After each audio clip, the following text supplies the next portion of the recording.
Good morning, welcome. A little bit of technical challenges. It should be up and running.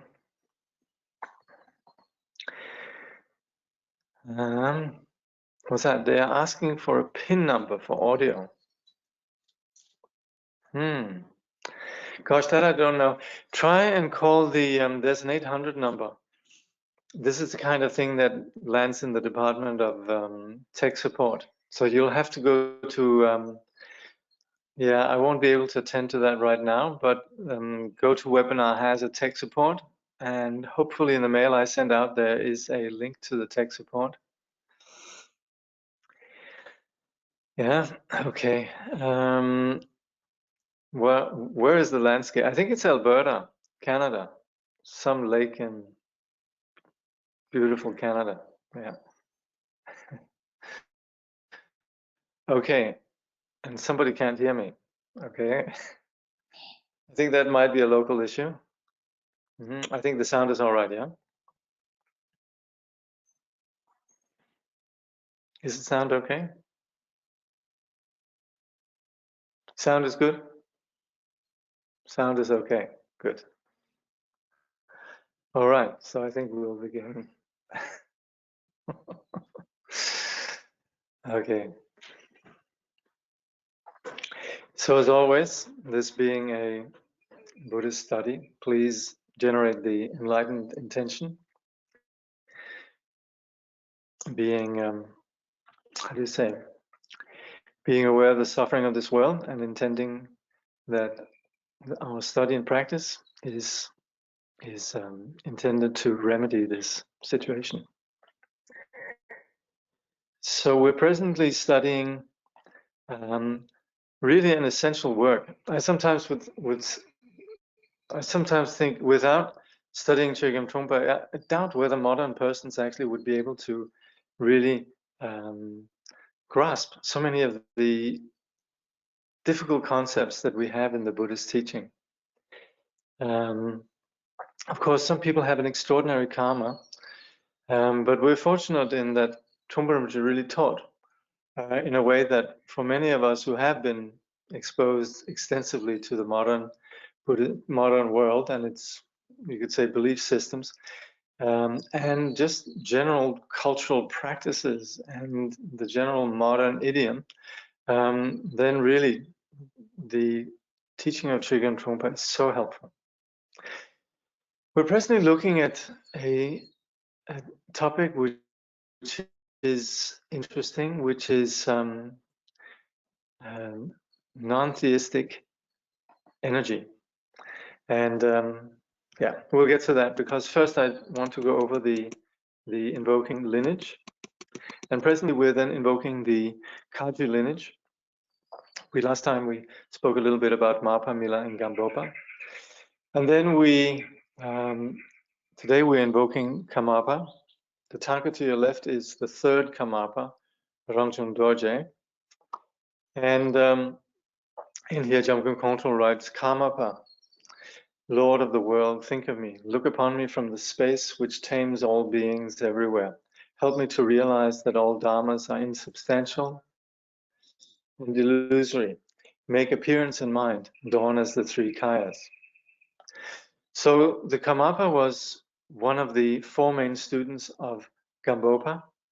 And Karmapa means the lord of, the master of karma, in the sense, not in the ordinary sense of the word karma, which means action, but particularly refers to rather the network of causality that we as ordinary sentient beings are held by.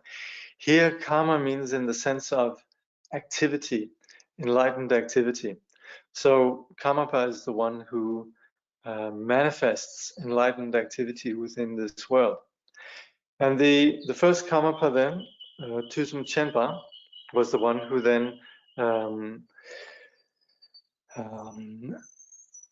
founded the lineage of the Karmapas, and And we attribute the Karmapa incarnations as being the first of a line of recognized incarnations. I think, I'm not sure exactly if it was the second or the third Karmapa that really established this lineage. Of course, all bodhisattvas manifest infinitely, but this practice of recognition, I think, was established on the basis of the second or the third Karmapa. And so from that time onwards and down to the present day, the 17th Karmapa, Ujin Chinle Dorje, there is then an unbroken lineage of these great masters that manifest in this world. So we supplicate the Karmapa, and we supplicate Karmapa then in this manifestation of action, the taming beings everywhere. When we talk about the word taming, to the modern ear, it might sound a bit, how do you say, brutal. Taming is really in the sense of just mastering confusion. So that the Tibetan word is tul.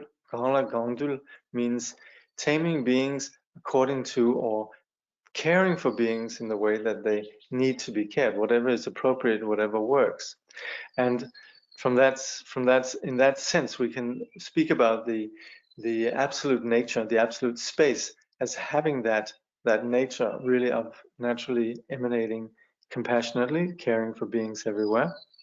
And that's why we then supplicate then that we might realize the insubstantial, illusory nature of phenomena. The phenomena are not anything that can be grasped. They manifest, yet they cannot be grasped. And this is also what we're discussing in terms of non-theism.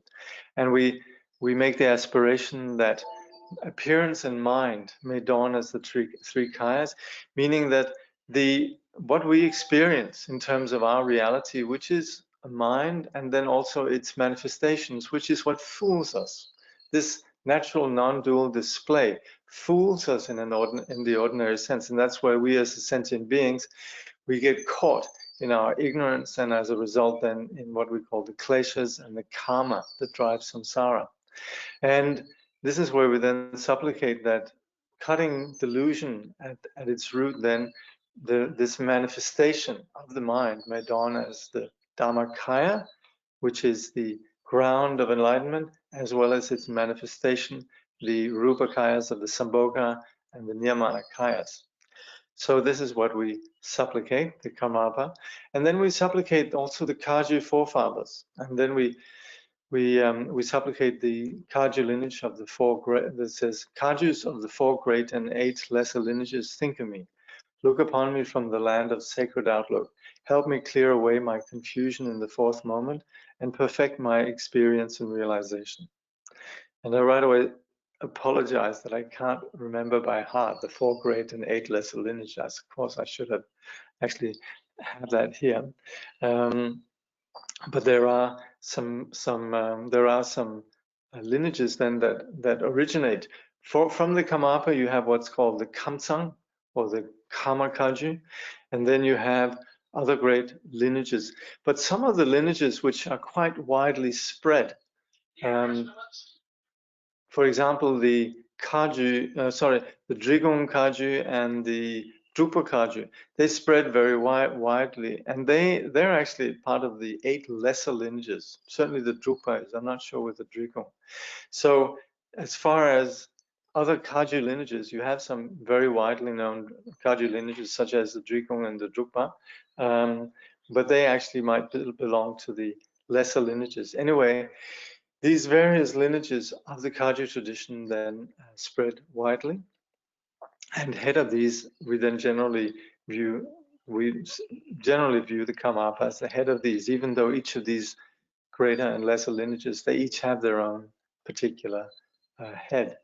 So we supplicate these great bodhisattvas, and we supplicate them from the land in which there's no more confusion, and we supplicate them that confusion may be cleared. When we say in the fourth moment, is that this is the dimension where there's no longer the entanglement of projecting solidity onto past, present, and future. So we in our ordinary concept, we think of the past and we think of what's coming up. We think of right now we're in present time. But in fact, we will not find anything that actually that actually justifies our belief in that there is a past, because we can't find it. You have never found the past, you won't find it. You have memories, we believe there is a past, but there's nothing whatsoever that we can actually hold on to as being a past. Likewise, the future, we can't find it. And the present, there's nothing there that we can actually hold on to. And that leads us then to perhaps suspect that the whole thing of this appearance of the three times might be a deluded concept. And that's then where we could say, well, there is definitely the experience of, you could say, a dimension of time, but it doesn't fall into the past, present, future. And that's where we talk about the fourth moment. Also, this is associated with specific pith instructions then in the Mahamudra teachings and also in the Dzogchen, where we talk about the fourth free from the three, which is this moment that is where we're not entangled in any kind of concepts about the three times.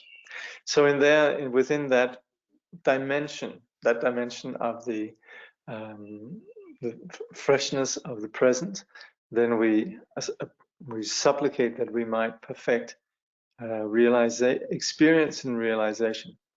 So experience and realization is more than understanding.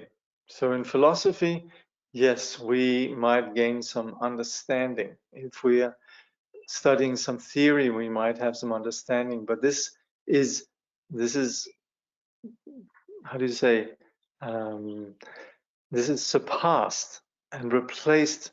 When we have an understanding, it might be just a theory, but when we have experience, then we have firsthand personal knowledge in terms of an application. That's then experience. And realization is where we no longer revert to previous confusion. So that's where we talk about understanding, experience, and realization as essential to the journey on the path.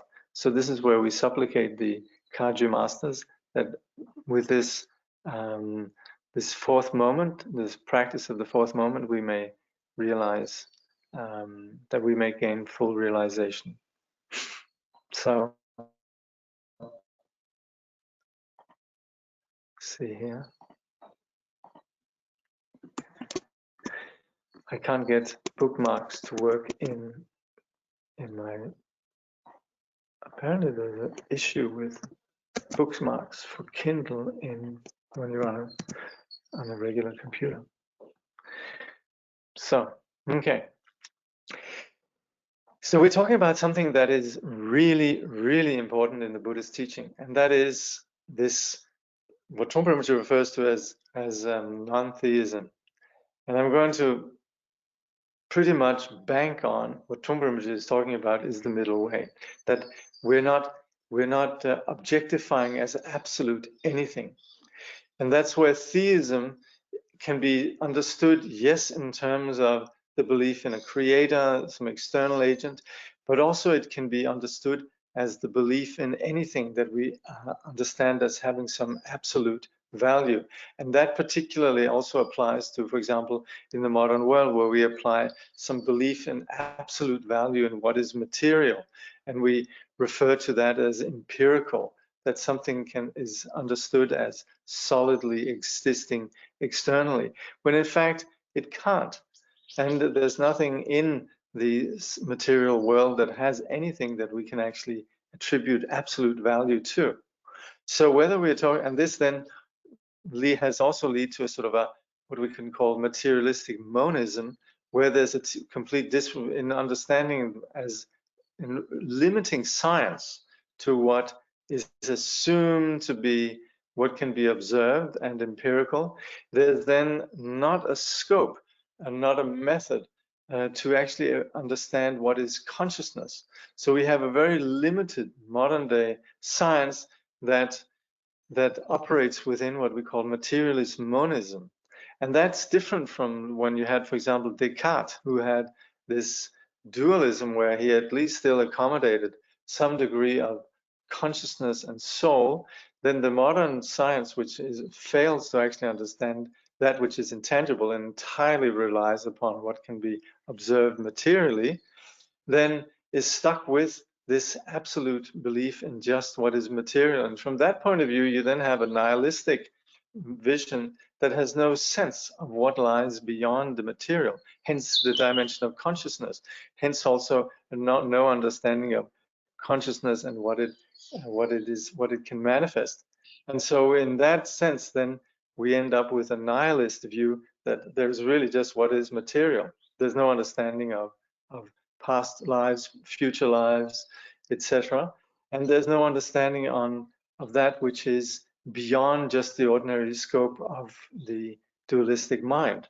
So this is you can say, the phenomenology of the modern world. This is what all of you here who are, participating, this is what 95% of your friends will subscribe to, except if you live in perhaps some rarefied Buddhist biosphere, then you might have a lot of Buddhist friends. But then again, we're at odds with a larger society that very much operates with this kind of theism of materialism, oddly enough.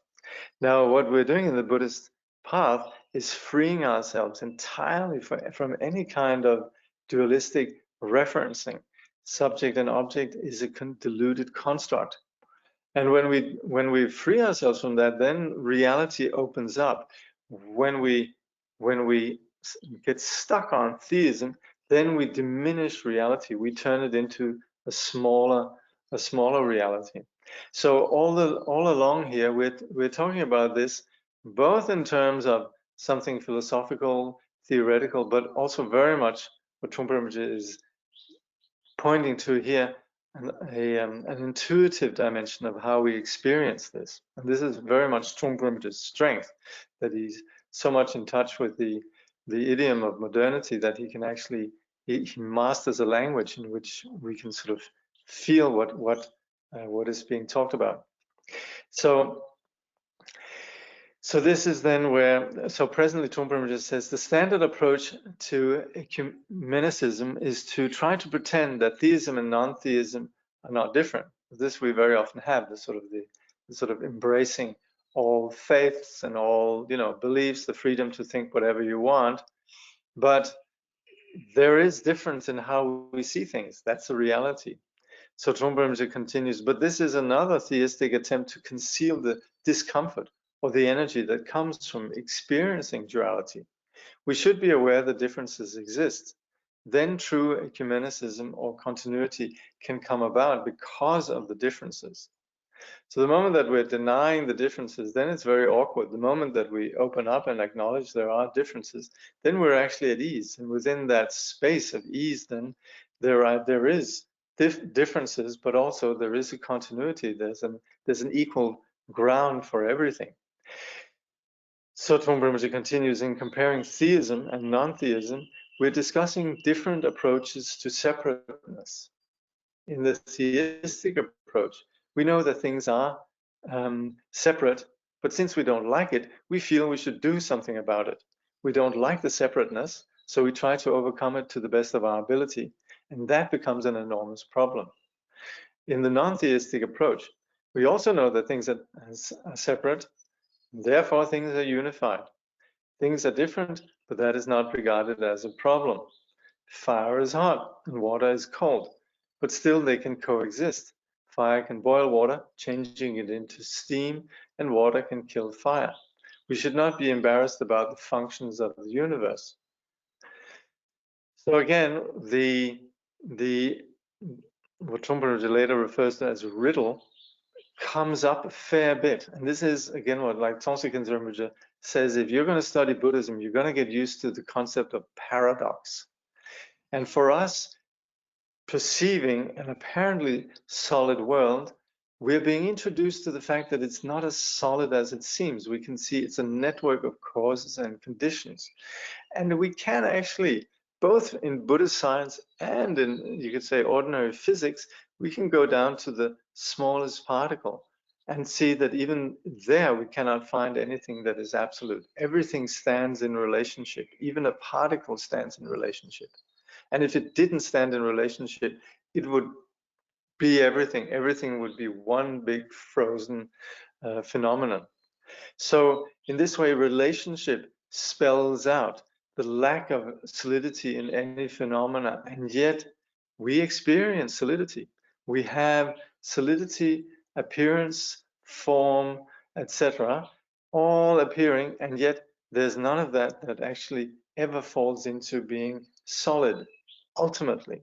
So phenomena are they're solid, and their very appearance is premised on them being empty. Things are separate, therefore things are unified.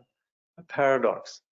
This is not a paradox that's mystical in the sense that, oh, I can't understand anything of it, and hence I'll just say it's all one. No, if we investigate, this is the nature of reality. So this is where we need to come to terms with how our universe is put together. So it's a very real thing, but this also doesn't exist just as a philosophical concept. This is something that is imbued with energy, and that's what Trungpa in this chapter, he's talking about non-theism, not just non-theism, but non-theistic energy. And so he says, we're still talking about energy and reality, and we're concerned with what actual reality is. Is reality a gap, a crack, or is reality a big sheet of cloth, all pervasive? In the non-theistic tradition of Buddhist Tantra, when we begin to have a relationship with the world, we do not try to make sure that the world is part of us. In fact, the question of separation does not come up at all. According to the non-theistic tradition, we do not believe ourselves to be creatures. We are some kind of being, or non-being for that matter, but we were never created, and therefore we are not particularly creatures. So we have this phenomenon in Buddhism where we come across these mystical terms like the unborn nature of phenomena. Phenomena, and how can they not be born? And here we are, creatures. Is this just semantics? No. The fact is that nothing has ever, if we look, nothing has actually ever come into existence the way we believe ourselves to exist. And the problem is not so much that we can see or not see what phenomena are, it's that we actually believe ourselves to be solid. We believe ourselves to have come into existence. And that where somebody needs to come in and say, hey, it appears to be as if something has been created, but actually something hasn't. And that applies to all phenomena.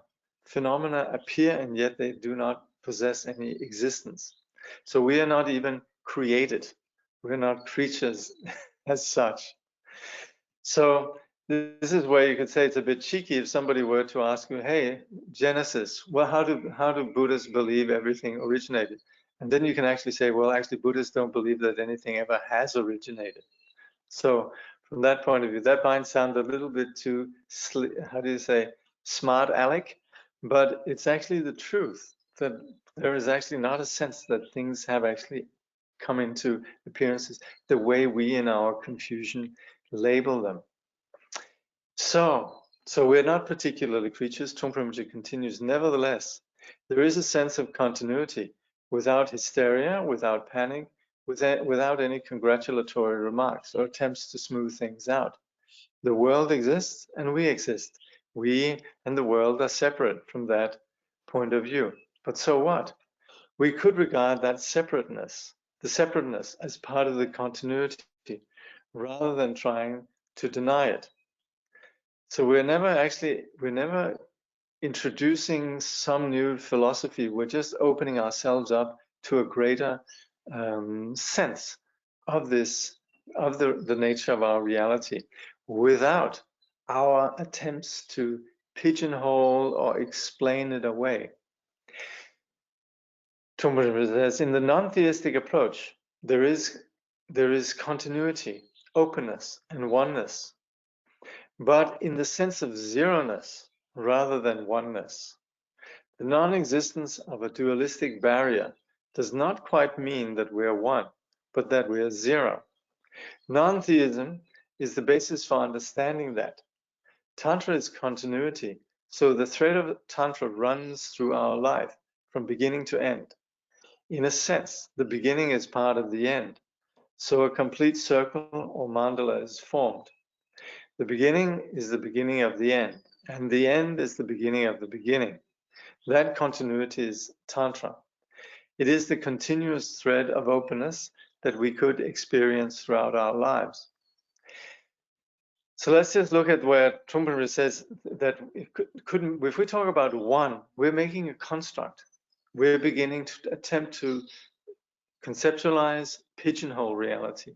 The moment that we're actually just saying zero, we're not trying to construct anything, and there's an open ground for this reality that we're experiencing, without trying to limit it in any way, without pigeonholing it or classifying it as beginning or end. The entire display of apparent existence manifests without any kind of need to be labeled as beginning or end. And so these labels, they can be applied, but and we of course need to conventionally, sure, this is the beginning of the lesson, this is the end of the lesson. And yet there's not really anything that possesses some sort of absolute reality. And that presence without anything that we can hold on to is what we then refer to as this continuity, this quality of Tantra. So Trungpa says, because of that, whatever sense perceptions or realms of experience come up, we can work through them. This is also really annoying about the Buddhist teaching, because there will never be a time where we would say, oh, we can't do anything about it, because things exist continually evolving according to causes and conditions. We're never ever stuck with reality in one way or another. And that's so annoying. We might have a problem and we go and see our friend, and the friend then says, well, you can do something about it. And we actually would rather just that they say, this is dreadful. Yes, but you go to the Buddhist and then the person just says, well, you can do something about it. That's annoying. But that is the nature of this openness. That is this nature of continuity. From this point of view, energy is very simple, extremely simple. Energy is separate from you, therefore energy is part of you. Without you, separateness cannot exist. That is the dichotomy in Buddhist logic. You have form, therefore you do not have form. You cannot have form if you do not have formlessness, if you do not acknowledge or perceive formlessness. In the same way, you exist because you do not exist. Such riddles are regarded by Buddhists as the truth. I have to say, Trungpa has its own way of presenting this material, which is challenging. For me to sit here and present this, I actually have to just sort of not be intimidated and basically just wholeheartedly commit to what I've learned. And in the sense of the classical understanding of appearance and emptiness, we would say that appearance can only exist because of emptiness. So this is how I would read this, in the sense that phenomena, in that they appear, they do so exclusively as an expression of a web of appearances that never ever can be attributed or labeled as existing. Phenomena don't fall, our reality never falls into existing and non-existing. And in fact, the very fact that phenomena don't have any existence is the very reason why they can manifest. And this is what I would read into Trungpa's mentioning here of this this riddle, the riddle where Nagarjuna, he says, for those that understand emptiness, everything is possible. And then you have in the Heart Sutra, form is emptiness, emptiness is no other than form, etc. Form is emptiness, emptiness is form, form is no other than emptiness, emptiness is no other than form. And when we say that, when it's not just empty sophistry, it's not just wanting to say something that blows the mind. It's not a koan, but it is saying that the very nature of, and when we in the Heart Sutra we talk about form, it's the first of the skandhas. You also have feeling, you have perception, you have impulse, you have consciousness, and so forth. Everything that we experience in terms of our existence and our identity exists in terms of manifestation that doesn't have any reality, nothing that can be objectified to it. So this is where we're introduced to this notion that without these kind of intangible, without understanding the intangible nature of reality, we mistake it. And so we're continually exposed to this greater vision where we let go of reference points, and it's on the basis of this letting go of any reference points that we begin to actually awaken to our existence. So that's where we would say that we exist on the basis of our non-existence. According to the Trungpa, which continues, according to the tantric tradition of non-theism, energy is vital and important. Of course, in this approach, we're viewing the world purely as a psychological process. If we do not have mind, we do not exist. The world comes out of our mind. It is created by our mind. From that point of view, working with energy or developing siddhi means we do not have to depend on feedback, but that we relate with life as straightforwardly and directly as possible. We relate directly to our domestic world, our enemies, our friends, our relatives, business partners, policemen, the government, or whatever happens in our life. We relate directly with energy as much as possible.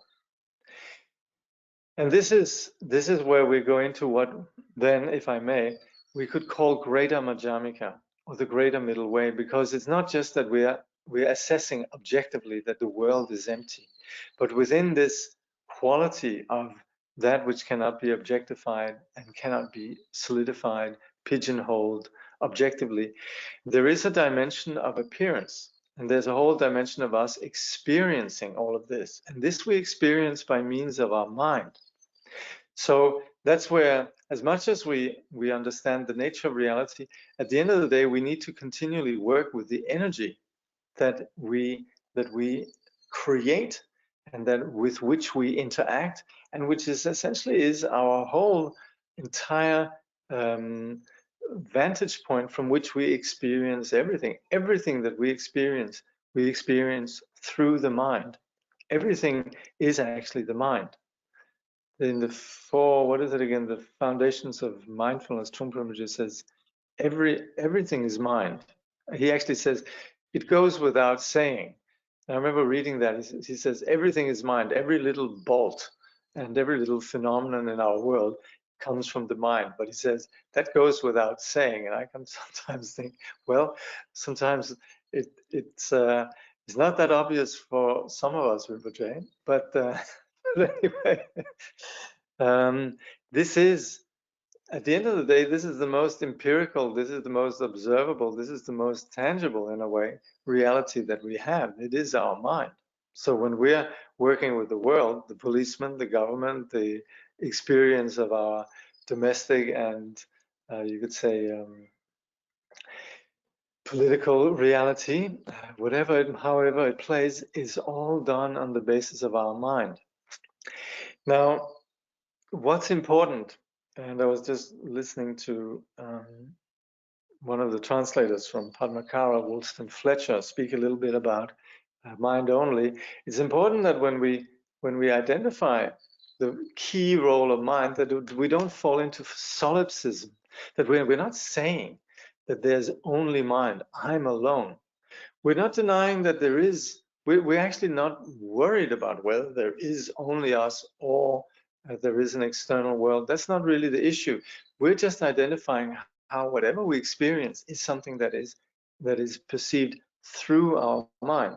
And this mind then is such that what we have looked at before, it's not tangible. It's not something that we can turn into some absolute. And so that's where with an understanding of emptiness, with an understanding of the general Madhyamika, we then also understand the greater Madhyamika, which is then the energy, the experience of the mind that perceives and interacts with this. So this is the dimension that then is key really in the tantric vehicle, that we're engaging with a reality that cannot be objectified, and yet we're engaging with it by means of this individual experience of energy that we have, that we naturally see everything through, and which we can call our mind. Trungpa continues, we're not talking about centralizing energy within ourselves, making ourselves into little atom bombs and then exploding. Working with energy in a tantric sense is a decentralized process. That is a very important point. We're talking about energy as something spreading, opening. Energy becomes all pervasive.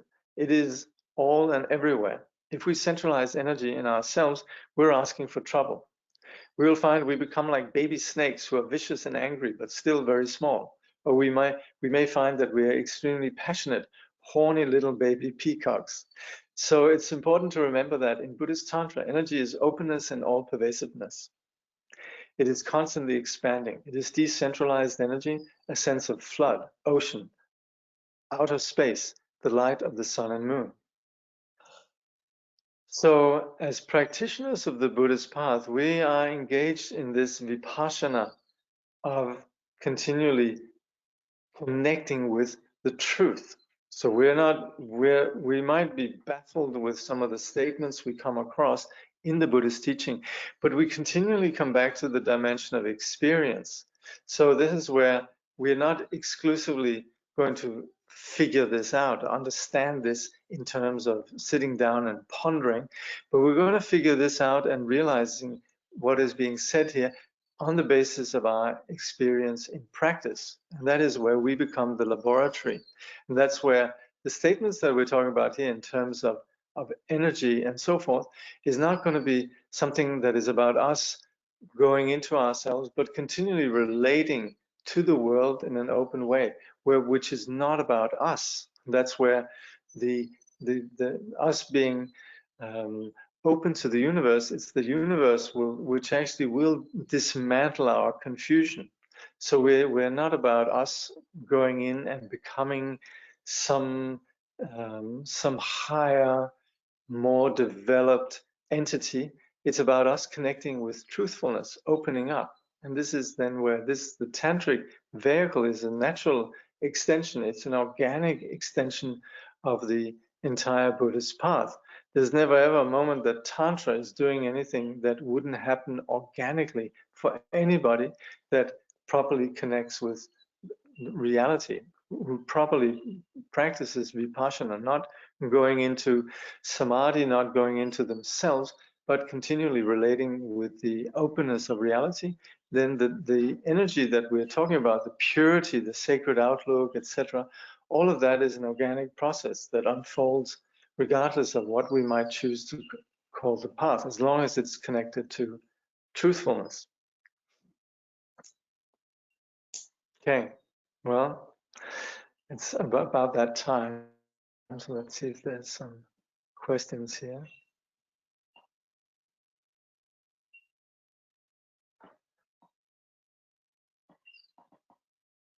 All right. Do some Buddhist schools assert that the mind is absolute? Is this theistic, not so much middle way view? Yes, there are actually, and we would say that's also in some way an organic part of the path, what we would call the Hinayana, and there might actually be schools out there that propose this, but without talking about schools in terms of there's somebody out there, we can just in what we have in the Buddhist teaching is sort of a system of tenets where we talk about Vibhashika, Sutrantika, Yogacharya, and Madhyamika.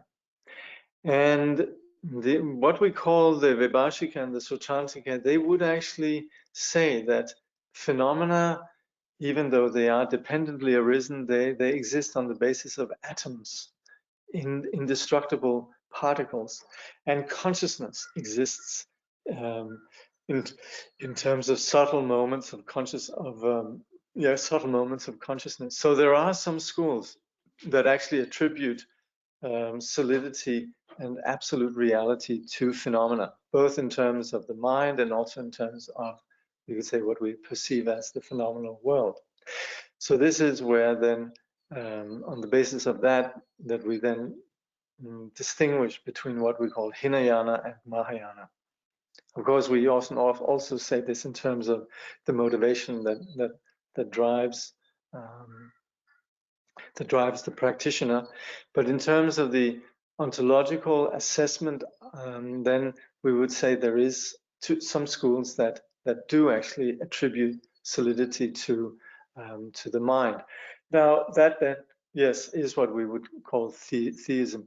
Now there's an understanding that the mind only, the Yogacarya school attributes mind as being absolute, and in the Indo-Tibetan tenet system, sometimes the Yogacarya is seen to understand mind as being absolute, and then the Yogacarya is refuted as having a substantialist view. But that's not necessarily all Yogacarya, and that's not necessarily how we ultimately need to assert Yogacarya. This is one way of doing it. So sometimes Yogacarya is understood actually as being based on the middle way, but then again, particularly associated with the likes of some Yogacarya philosophers like Dhammapala, then there is the notion that there is an absolute mind. But particularly in the Nyingma tradition, then there's very much a sense that the Yogacarya is really just one way of explaining what we call relative truth. Okay. How is karma, cause and condition not an existent relative truth? Also mathematics, etc., is high probability the default of not truly existing. Well, we would say anything that has to do with relative truth. We basically just go with whatever our relative perceptions are. That's where one of the Madhyamika philosophers, Chandrakirti, he would say, "Oh, relative truth, we just adopt what he calls the shepherd's view, meaning you don't have any philosophy. You just say, yeah, sure, you know." So that's where we talk about relative truth as just being as we experience it, you know, karma, past lives, future lives, mathematics, whatever, you know, you just agree. Whatever people would say, you just agree. That's from their point of view, this is true, you just agree with them. But you don't necessarily have to buy into it, you know, everything. You have what you would call confused relative truth and non-confused relative truth. So that's where mathematics can be useful. You know, confused relative truth would be saying 2 + 2 is 5, whereas, you know, proper relative truth, we say it's 4, and so on. So within relative truth, then we just accept what there is, but we don't attribute it as having any absolute. And that's where the Buddha says, as far as relative truth goes, then I agree with it, whatever the people of the world they say. What is the difference between Mahamudra and Dzogchen? I've had Mahamudra teachings from a Kagyu Lama and a Dzogchen from a Nyingma Lama, but they seem so similar. Yeah, I think in general, we just, for the time being, we can say yes, the Mahamudra teachings as we receive them and the Dzogchen teachings that we generally receive, they are the same. They are what's called Upadesha Mahamudra and what's called Trekche in the Dzogchen tradition. They're more or less, they're pretty much the same. Sometimes the way of explaining can be a little bit different. Where there sometimes can be a difference is in what we call the skillful means aspect. There the Mahamudra teachings use particular systems of yoga, and Dzogchen has their particular ways of yoga. They're a little bit different. But as far as what we call Mahamudra and Dzogchen in general, they are pretty much the same. Yeah, I mean, at the end of the day, we're just talking about the nature of mind. So, it doesn't really matter how we label it. Yeah. Regarding above question, cause and condition as a force functioning characteristic of awareness that is reliable. Yes. So yes, in that sense, as we in our ordinary unenlightened condition, as we experience cause and effect,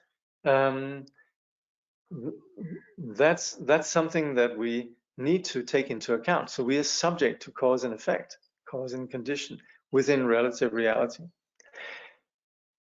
As far as talking about the force functioning characteristic of awareness in terms of display, that's beyond duality, so that's different. But as far as us who are still caught in duality goes, then cause and condition rules our lives. Apologies for my ignorance, but with the mandala, the circle of continuity, what is outside the circle? Intangible energy, or, well, we actually would say this is an all-inclusive circle. We would talk about a center, and then we would talk about periphery. So we, again, coming back to this very immediate, ordinary experience, that's this continuity we were talking about. There is a sense of just sense of self, and then there's a sense of space in which there is the this our experience, and so that's where we talk about mandala in the sense of a center and a periphery. Kil kor in Tibetan, center and periphery. So everything outside of the self we see as periphery. And again, then yes, this self, then again, this is something that cannot be objectified and so forth. And yet it does operate with a sense of there being the other.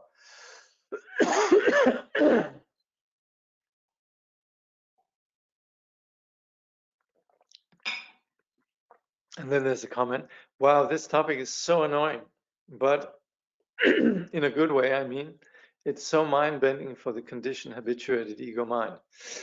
I think that's why it feels annoying, but at the same time, it makes so much sense that you don't understand how it can be so hard to fully embody the truth, which then, in turn, can turn into a bit of a sense of frustration again.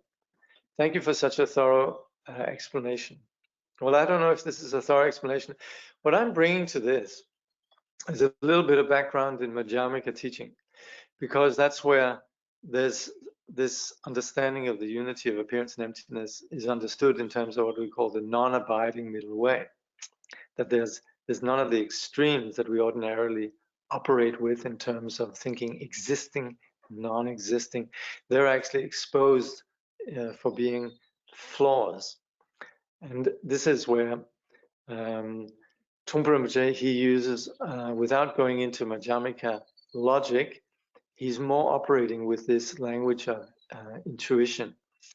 So, but he achieves the same, really, in terms of, you say, dismantling our our beliefs in, or it certainly brings us to challenge our assumptions about our sense of reality. Then there's a question here. Can you say a bit more about Greater Madhyamika? And can you mention the talk on the mind-only school you mentioned listening to? Okay. Sorry. Greater Madhyamika is essentially Buddha nature. So we sometimes would think of Buddha nature as, and sometimes there's some discussions about Buddha nature being what we call expedient, the expedient truth. And that's where certainly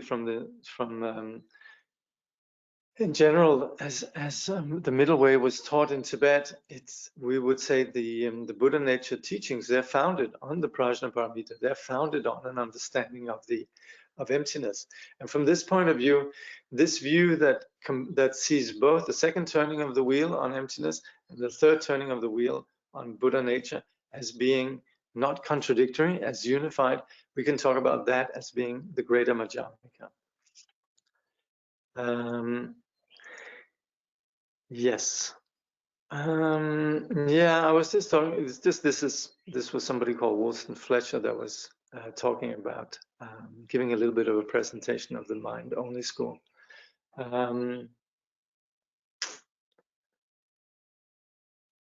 Yeah, I'll see if I can find a way to perhaps share that. Can you say a bit more about how to stay open to connecting with the world and others without getting caught up in an ego of that moment, or without trying to stay in a vipassana state? Well, I would say that staying in a vipassana state is not about staying anywhere. Vipassana happens. When we try to stay in a vipassana state, that's actually shamatha.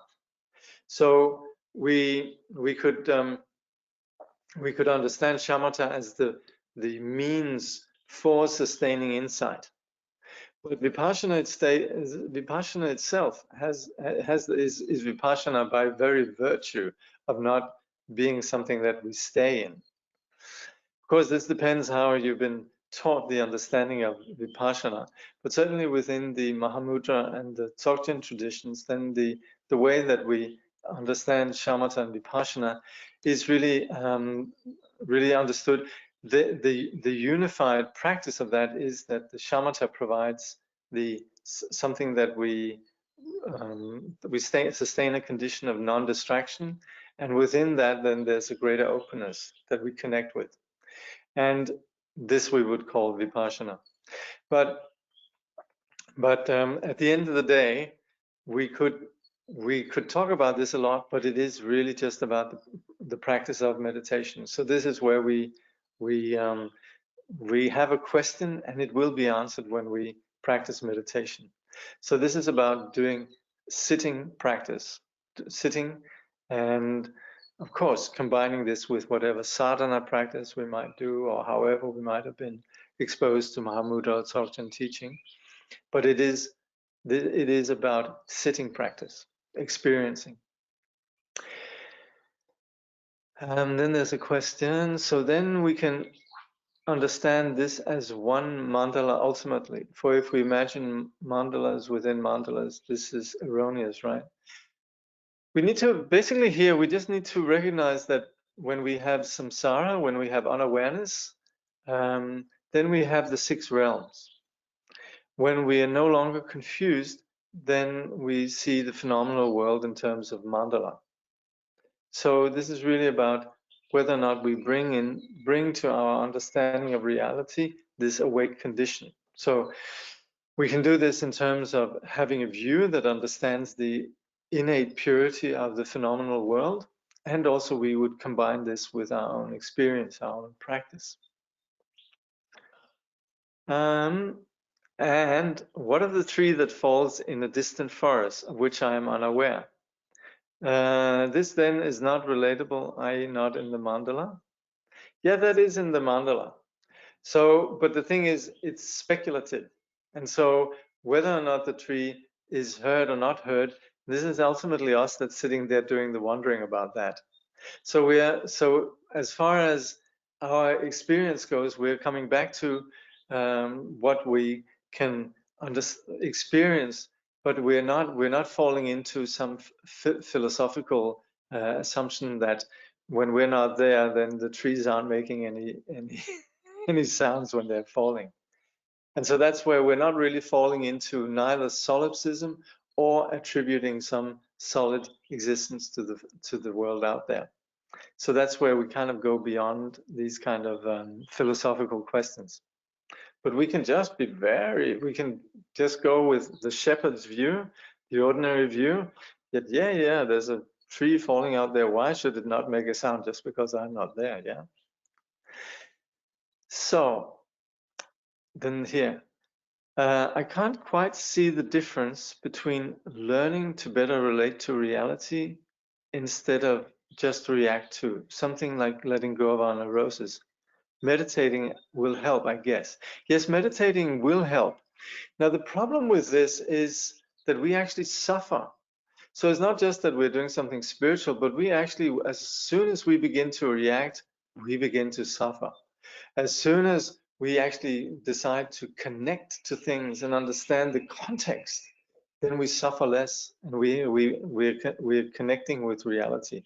If we react, we're not connecting with reality. We're just bullheadedly pursuing our habits and our projections, and that you can say could be your choice, but it is a choice, or it is the condition that then brings suffering.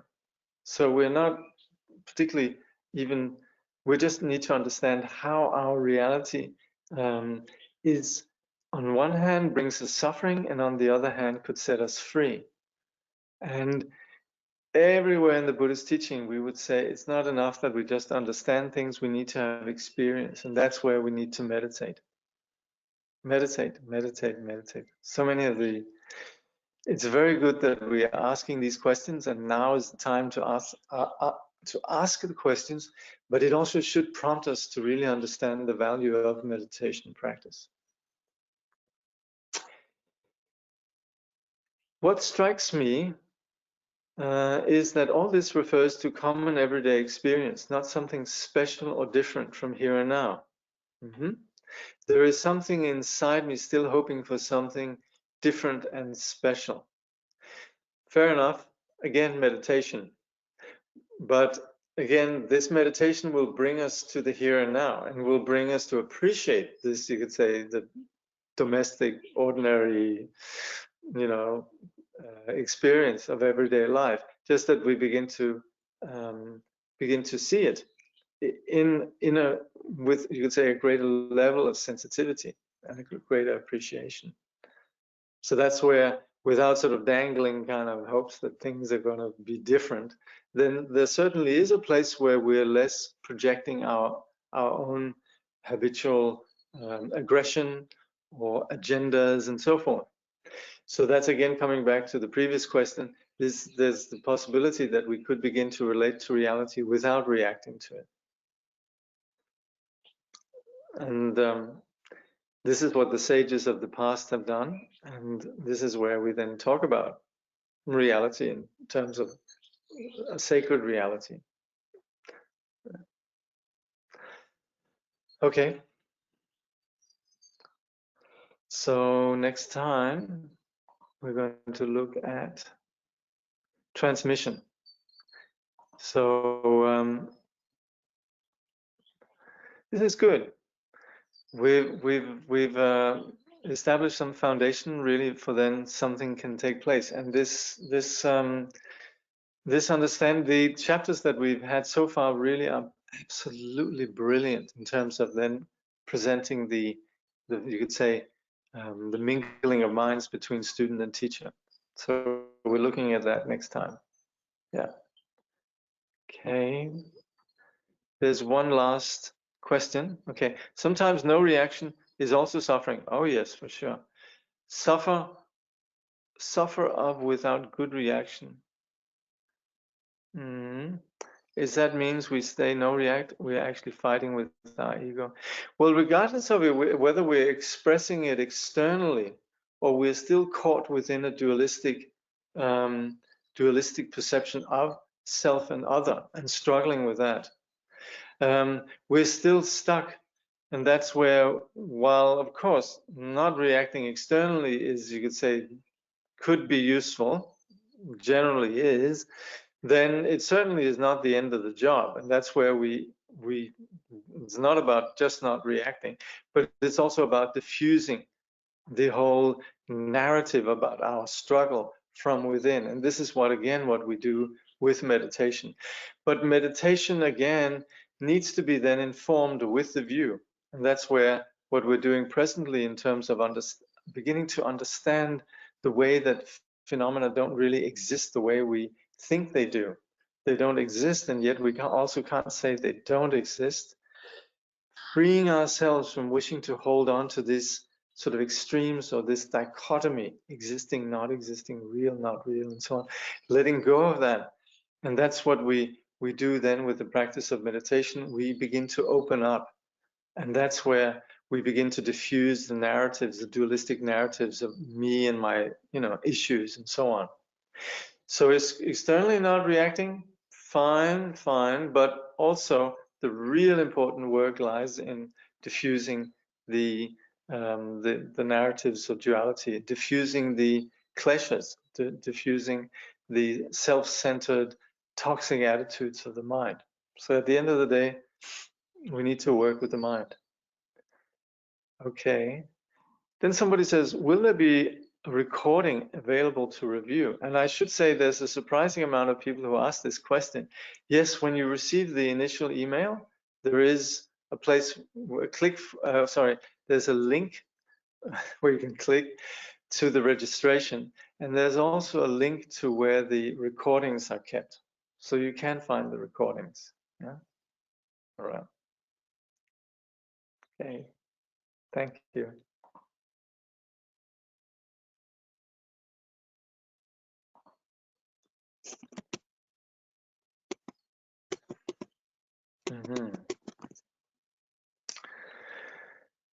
Dedication.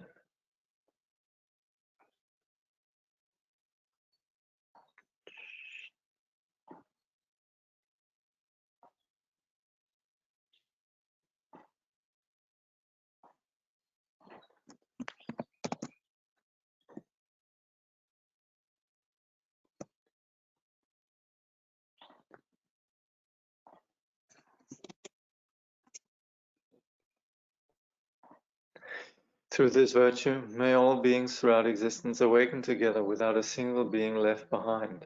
In the pure realm of the luminous essence, the ground of the great perfection, may they remain inseparable from the kayas and wisdoms. Through all our births, wherever we may be born, may we be endowed with the 7 good qualities of the higher realms. As soon as we're born, may we meet with the Dharma and have the freedom to practice it properly. At that time, may we please the holy gurus and practice the Dharma throughout the day and night. Realizing the Dharma and accomplishing its essential meaning, may we cross the ocean of existence in that life. Thoroughly teaching the holy Dharma in this world, may we never tire of accomplishing the benefit of others. By this vast benefit of others, without partiality or bias, may all attain Buddhahood together.